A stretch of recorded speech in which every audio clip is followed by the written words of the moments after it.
Hello friends, আমি শিবানী মণ্ডল। আমার চ্যানেলে সবাইকে স্বাগত।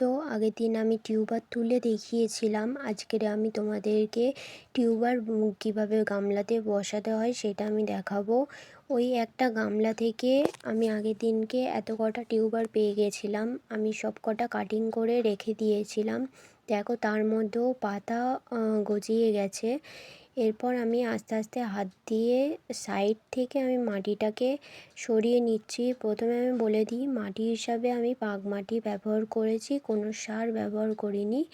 দেখো আমি সাইড থেকে বসাবো, মিডিল থেকে আমি টিউবারটা বসাবো না।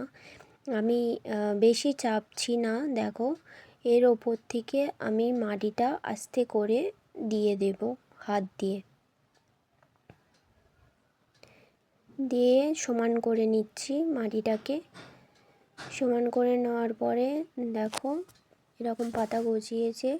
আমি মগ দিয়ে একটা পাতার সাহায্যে জল দিচ্ছি। তোমরা কোনো হালকা জিনিস এর ওপর রেখে তোমরা জলটা দিতে পারো। ডাইরেক্ট জলটা দিলে যেই জায়গাটায় জল দিচ্ছ সেই জায়গাটায় পুরো গর্ত হয়ে যায়, মাটিটা সরে যায়। ওই জন্য কোনো হালকা জিনিসের ওপর দিয়ে জলটা আস্তে আস্তে করে দিতে হবে। পুরো জল ভরাট করে নিয়েছি।